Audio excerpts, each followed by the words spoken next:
제가 기도하고 시작하겠습니다. 사랑해 주님 감사합니다. 오늘도 주님께서 우리 발걸음 인도해 주셔서 저들 주님 앞에 나와 주의 말씀을 붙잡고 하루를 시작합니다. 주님, 오늘 하루의 삶이 주 말씀 안에서 형통한 삶이 되게 하여 주시옵소서. 예수님의 이름으로 감사드리며 기도드립니다. 아멘. 성경 봉독하겠습니다. 본문 말씀 에베소서 6장 1절부터 9절까지의 말씀입니다. 에베소서 6장 1절부터 9절까지입니다. 다 함께 봉독하겠습니다. 자녀들아, 주 안에서 너희 부모에게 순종하라. 이것이 옳으니라. 내 아버지와 어머니를 공경하라. 이것은 약속이 있는 첫 계명이니 이로써 내가 잘되고 땅에서 장수하리라. 또 아비들아, 너희 자녀를 노엽게 하지 말고 오직 주의 교훈과 훈계로 양육하라. 종들아, 두려워하고 떨며 성실한 마음으로 육체의 상전에게 순종하기를 그리스도께 하듯 하라. 눈가림만 하여 사람을 기쁘게 하는 자처럼 하지 말고 그리스도의 종들처럼 마음으로 하나님의 뜻을 행하고 기쁜 마음으로 섬기기를 주께 하듯 하고 사람들에게 하듯 하지 말라. 이는 각 사람이 무슨 선을 행하든지 종이나 자유인이나 주께로부터 그대로 받을 줄을 알미라. 상전들아, 너희도 그들에게 이와 같이 하고 위협을 그치라. 이는 그들과 너희의 상전이 하늘에 계시고 그에게는 사람을 외모로 취하는 일이 없는 줄 너희가 알미라. 아멘. 오늘 본문은 에베소서 마지막 장인 6장 말씀을 나누며 살펴보도록 하겠습니다. 오늘 본문의 내용은요, 하나님께서 수직적인 관계뿐만이 아니고 우리와 하나님과의 수직적인 관계뿐만이 아니고 우리가 이 세상을 살아가면서 더불어 살아가는 우리의 인간관계 속에서 특별히 두 관계, 부모와 자녀와의 관계와 또 종들과 상전과의 관계 속에서 어떻게 우리가 살아가야 하는지를 하나님과의 관계를 통해서 우리에게 설명해 주고 있습니다. 특별히 오늘 본문 말씀을 이해하는 데 있어서는요, 어제의 말씀처럼 아내들과 남편들에 대한 권면의 내용처럼 하나님에 대한 우리의 그 권위에 대한 의식, 하나님의 권위에 대한 순종이 전제되어야만 오늘 말씀을 잘 이해할 수 있습니다. 그렇지 않고는 오늘 말씀이 때로는 우리에게 있어서는 온전히 하나님에 대한 권위를 이해하지 못하면 억압이 되거나 또는 힘 있는 자들에게 순종하라는 것에 대해서 우리는 그것이 굉장히 불합리하게 느껴질 수도 있기 때문입니다. 첫 번째, 부모와 자녀들과의 관계 속에서요, 오늘 본문의 시작은 자녀들에 대한 권면으로 시작합니다. 자녀들아, 주 안에서 너희 부모에게 순종하라고 말하고 있죠. 어쩌면 부모에게 순종하라는 명령은 굳이 반복하지 않아도 인간의 도리로서 당연한 것입니다. 하지만 그럼에도 불구하고 당연한 것이지만 그렇게 우리에게 성경을 통해서 권면하는 이유는요, 2절의 내용이죠. 내 아버지와 어머니를 공경하라. 왜일까요? 아버지이고 어머니이기 때문에 그렇기도 하지만요, 이것이 약속에 있는 첫 계명이라는 거죠. 여기서 지칭하는 약속이라는 것은 바로 십계명을 의미합니다. 그런데 이상한 것은 첫 계명이라고 말하고 있죠. 이것을 첫 번째 계명이라고 말한 이유는요, 바로 하나님과 우리와의 수직적인 관계, 그리고 그 다음으로 나타나는 사람과 사람과의 수평적인 관계 속에서 바로 가장 첫 계명이 부모에 대한 자녀의 태도라는 거죠. 왜 그럴까요? 우리는 부모에게 순종함으로, 또 부모를 공경함으로 우리를 지으시고 우리의 삶의 주관자 되신 하나님에 대한 공경의 방법을 알아갈 수 있기 때문입니다.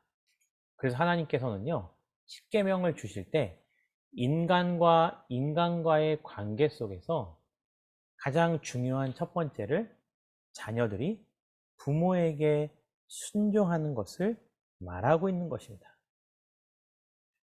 우리 사랑하는 성도님들, 어떠십니까? 나는 지금 나의 부모에게 하나님의 말씀이기 때문에 하나님의 말씀에 순종하는 의미로서 전적으로 순종하고 계십니까? 이와 같이요, 우리가 부모를 공경하고 그들의 말에 순종해야 되는 것은요, 하나님께서 우리에게 약속하신 축복이 하나 있기 때문입니다. 그것은 3절인데요. 이로써 우리의 삶이 잘 되고 땅에서 장수한다라는 거죠. 우리가 잘 살아갈 수 있고 이 땅 가운데서 오래 살아가는 것과 부모를 공경하고 순종하는 것과는 직접적인 관계가 있는 것인가라고 우리는 생각할 수 있겠죠. 마찬가지입니다. 이 세상에서 잘 사는 방법은 열심히 살아가는 것, 그리고 돈을 많이 버는 것, 내가 원하는 것을 이루며 살아가는 것, 그것이 잘 사는 방법일 수 있겠지만, 또 하나는요, 그보다 더 원천적으로는요, 우리가 하나님 말씀에 전적으로 순종하며 살아갈 때에 이 세상에 있는 모든 삶의 경륜을 이끌어 가신 하나님께서 우리와 함께 해주시고, 그 하나님이 이끌어 가신 삶에 우리가 믿음으로 순종하며 나아갈 때 우리의 삶은 내세에서의 축복, 영원한 구원도 누릴 수 있지만 또 이 땅 가운데 살아가면서 하나님이 우리에게 주신 축복 또한 누리며 살아갈 수 있기 때문입니다. 이와 같이요, 하나님의 말씀에 순종하며 살아가듯 우리가 부모님을 공경하며 순종하며 살아가는 것이 우리가 잘 사는 이 땅 가운데서 형통함으로 살아갈 수 있는 영적인 원리 가운데 하나라는 것을 잊으시면 안 되는 겁니다. 하지만 말씀이 이렇게 끝나지 않습니다. 어제 말씀에 아내들아 라고 해서 아내들에게 권면만 하고 끝난 것이 아니고 그 뒤에 남편들아 라고 권면한 것처럼 4절에서는요, 반대로 부모들에게도 권면의 내용을 말하고 있습니다. 왜냐면요, 하나님이 그렇게 말씀하셨다고 해서 복종하는 사람이 자원함으로 순종하며 살아가는 것과 이것 봐라, 하나님이 나에게 순종하라 그러지 않았느냐, 이것 봐라, 하나님이 나에게 복종하라 그러지 않았느냐 라고 말하며 하나님의 말씀을 빗대어 스스로 다른 이들에게 순종과 복종을 강요하는 것은 억압입니다. 마치 이러한 논리와 같습니다. 하나님께서 원수들에 대해서 우리가 저들을 용서해 주라고 말씀하셨지, 결단코 원수된 자가 스스로 가서 하나님이 원수된 자를 용서하고 사랑하라고 하였으니 이것 봐라, 나를 사랑하라, 나를 용서하라고 내세울 수 없는 것과 같은 내용인 거죠. 그래서 오늘 본문의 4절에서는 사도 바울이 하나님의 말씀을 통해서 아비들아, 너희 자녀를 노엽게 하지 말라고 권하고 있습니다. 자녀를 노엽게 한다라는 것은요, 부모가 자기의 권위로서 억압하지 않는 것, 또 자녀라는 존재가 부모에게 있어서 귀속된 소유물이 아니라는 거죠. 그렇기 때문에 분노로서 자녀를 대하지 말라고 말씀하시는 겁니다. 특히 자녀를 노엽게 하지 말라는 것 가운데 이 말씀을 우리가 좀 더 쉽게 알아듣기 위해서 쉬운 성경을 보면요, 이렇게 나옵니다. 아버지는 자녀들의 마음을 상하게 하거나 화를 돋우지 말고 주님의 훈계와 가르침으로 잘 키우십시오.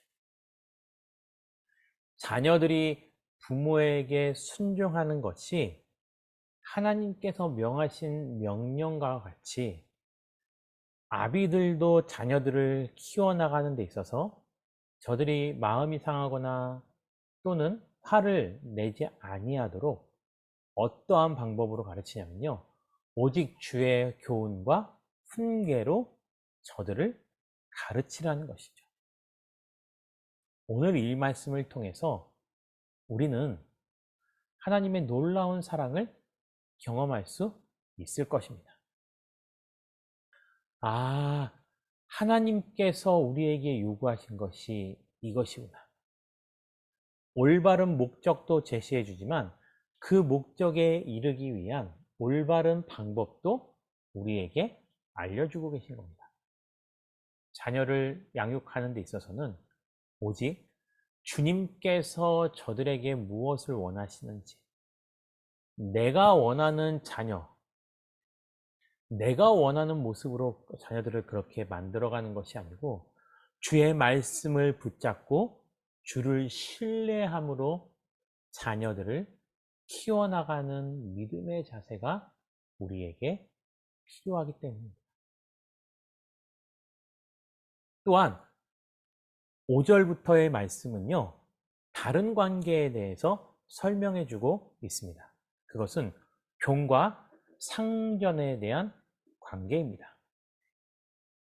사실 사도 바울이요, 이 에베소 교회에 보내는 편지를 쓸 당시 로마 시대의 인구의 구성을 보면 30% 이상이 노예였던 시절이었습니다. 또한 이 종들과 상전의 관계는요, 가족과 혈연 관계를 넘은 신앙의 공동체로서도 우리가 확대할 수도 있습니다. 왜냐하면요, 그 당시 교회로 들어온 사람들 가운데 노예들로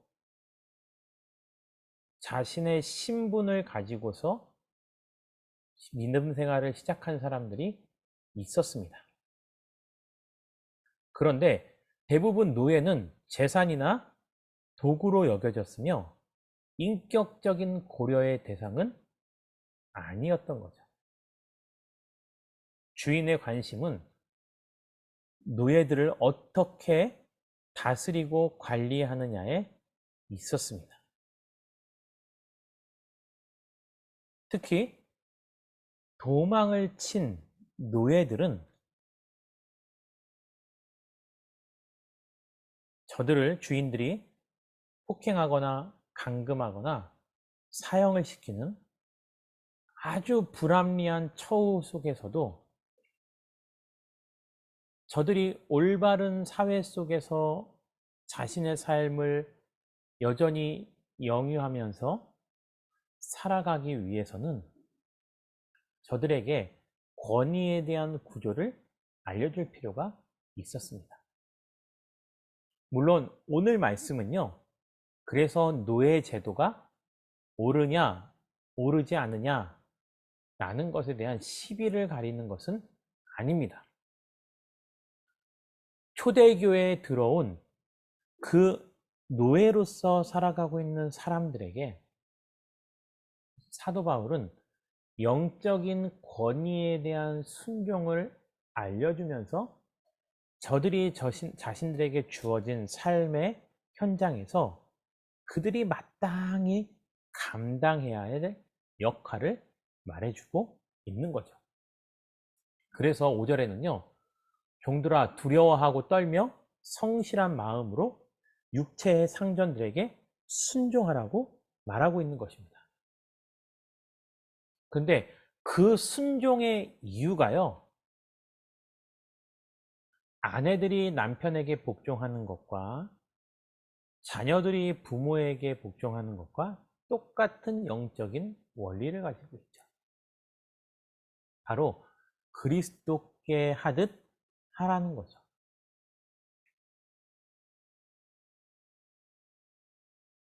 더 나아가 6절에서는요, 이렇게 말하고 있습니다. 눈가림만 하여 사람을 기쁘게 하는 자처럼 하지 말고 그리스도의 종들처럼 마음으로 하나님의 뜻을 행하라는 겁니다. 그리고 기쁜 마음으로 섬기기를 주께 하듯 하고 사람들에게 하지 말라라는 거죠. 왜냐면요, 자기가 종이 되었다고 해서 주인이 보는 앞에서만 잘하고 보지 않는 곳에서 자기의 본분을 행하지 않는 것은 자칫하면은 이중적인 삶의 모습을 가지게 되는 겁니다. 그래서 사도 바울은요, 상전을 그냥 눈에 보이는 조건을 만족시키기 위한 그러한 존재로 여기지 말라라는 거죠. 오히려 그 주인을 위해서, 그 주인이 그리스도는 아니지만 그리스도께 하듯 그 주인을 대하라는 것입니다. 이유는 여기에 있습니다. 물론 억압받는 위치에 있었지만 8절에 보니까요, 이는 각 사람이 무슨 선을 행하든지 인생을 살아가면서 하나님의 올바른 기준 안에서 우리가 행하는 것들에 대해서는 종이든 아니면 자유한 사람이든 주님께서는 그들의 행했던 선한 일에 대해서 다 보답해 주신다는 사실을 잊지 말라라는 것입니다. 당시 나의 노력과 나의 힘으로 자기에게 처한 신분을 벗어날 수 없는 시대였다면 그 시대가 변화되기 전까지는 내가 나의 삶의 구조 속에서 최선을 다해서 할 수 있는 선한 일이 무엇인지를 분별해야 되는 거죠. 그러한 삶의 자세로 살아가는 그 사람에게 하나님께서는 그들이 행한 선한 일을 다 기억하시고 다 갚아 주신다라는 겁니다. 그리고 오늘의 말씀에 9장을 보면요, 역시 어제의 아내와 남편과의 관계를 가지고 있는 그 논리와 똑같은 논리를 여전히 가지고 있죠. 아내들아, 남편들아, 자녀들아, 아비들아, 그리고 마지막 절에는 그 종을 데리고 있는 상전들에게도 똑같이 권면하고 있습니다. 왜일까요? 그 당시 초대교회 안에는 종들도 있었고 상전들도 있었고 부모도 있었고 자녀들도 있었기 때문입니다. 그들이 서로 어우러진 공동체가 균형 있게 살아가기 위해서는 지금 자기에게 주어진 생활 속에서 내가 왜 이런 말과 행동을 해야 되는지 올바른 성경적인 기준을 제시하는 게 중요했기 때문입니다. 그래서 상전들에 대해서도요, 상전들아 너희도 그들에게 이와 같이 하고 위협을 그치라는 거죠. 여기서 위협을 그치라는 것은 자기의 권위만을 내세워서 핍박하고 겁박하는 것을 말하고 있는 거예요. 비록 종들이지만 비정상적인 것, 하나님이 기뻐하시지 않는 것을 위해서 저들을 억압해서는 안 된다라는 겁니다. 이 정도로 되면요, 그 당시의 문화를 봤을 때는 사도 바울이 상전을 대하는 종들에게 더 과한 것을 요구하지는 않는 겁니다. 왜냐하면 당연한 것이었기 때문이에요. 하지만 반대로요, 상전들에 대해서 권면하는 것은요, 당연한 것을 당연한 것으로 여기지 못하게 하는 것과 마찬가지라는 거죠.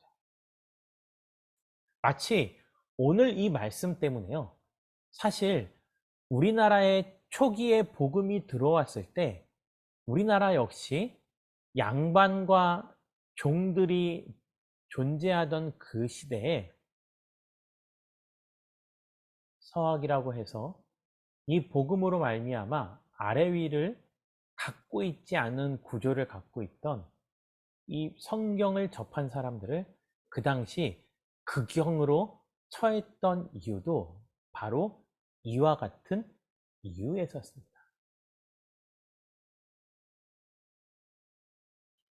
성경은요, 억압받는 자들이 자기의 삶에 더 나은 것을 위해서 성경을 도구로 삼아 자기 자신을 그러한 구조에서 해방시키는 구조가 되어서도 안 되고요. 성경은 자기가 누리고 있는 것을 더 누리기 위해서 성경의 진리를 가리우고 더 많이, 더 열심히 자기의 이득을 위해서 성경을 따라 살아가는 사람들을 핍박하는 것도 허용하지 않는 것입니다. 왜냐면요, 상전들도요, 9절 마지막 절에 보면 이는 그들과 너희의 상전이 하늘에 있다는 거죠. 종들의 상전도 하나님이시고 종들을 거닐고 있는 주인들의 상전도 하나님이시라는 거죠. 하나님은요, 저들의 외모와 조건을 보고 저들을 차별하시는 것이 아니죠. 그들에게 주어진 삶 속에서 하나님은 그저 자기에게 주어진 삶 속에서 얼마나 성실한 삶을 살아가고 있는지를 우리에게 알려주고 계시기 때문입니다. 내 위에 하나님이 계신데 내가 내 아래 종들을 핍박해요. 그것은 당연하게 여기면서 만약 하나님이 우리를 일방적이고 억압적인 모습으로 우리에게 나타나신다면 많은 사람들은 당연히 하나님을 떠나지 않을까요? 왜요? 자기가 그런 억압을 받기 싫어하기 때문이죠. 누구나 다 하나님보다 높을 수 없습니다. 그렇기 때문에 우리는 모든 이의 위에 계신 그 하나님을 바라보면서 누구를 대하던 무슨 일을 하던 죽게 하듯 한다면 각자에게 주어진 역할도 다르고 권위도 다르겠지만 그렇게 많은 사람들이 어우러져 오히려 조화로운 세상을 만들어갈 수 있기 때문입니다. 그리고 그 조화 속에서 불합리하고 또한 하나님이 기뻐하시지 않는 구조가 있을 때는 분명히 하나님께서 그 구조를 변화시킬 것이기 때문입니다. 우리 함께 기도 제목을 나누고 자유롭게 기도하고 마치도록 하겠습니다. 함께하는 기도입니다. 균형 있는 부모와 자녀의 관계를 이루어가는 믿음의 가정이 되게 달라고, 또 권위의 구조 속에서 순종과 기쁨을 올바르게 누리는 믿음의 백성들이 되게 달라고, 교회를 위해 기도하겠습니다. 가정과 교회와 세상을 더욱더 아름답게 만들어가는 그런 고덕 아름다운 교회가 되게 달라고 이 시간 다 함께 자유롭게 기도하고 마치도록 하겠습니다. 기도하겠습니다.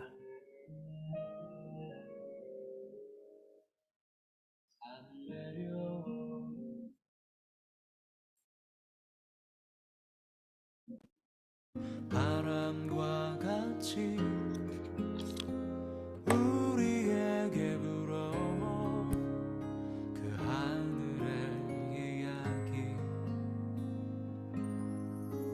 다친 우리 마음 자유케 하던 그 나사렛에서 한 목수의 이야기,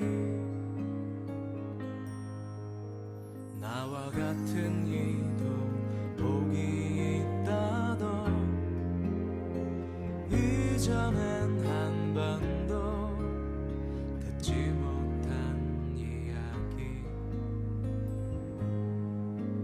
우리 이마에 맺혀있는 땀들 진저리 쓰다듬던 예수님의 이야기, 메마른 땅 위에 내리는 비처럼 흐르는 내 땀방울로 부는 바람처럼 나를 향하신 그분의 마음, 널 사랑한다 참 귀하다.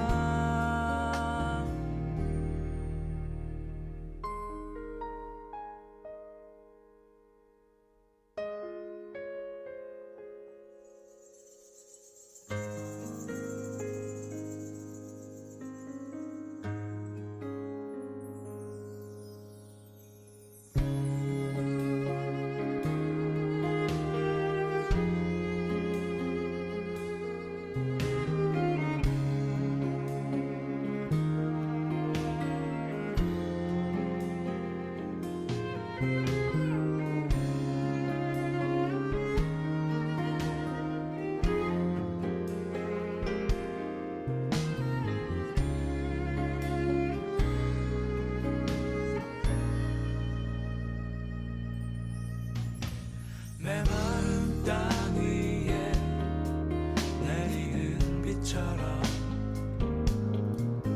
흐르는 내 땀방울로 부는 바람처럼 나를 향하신 그분의 마음,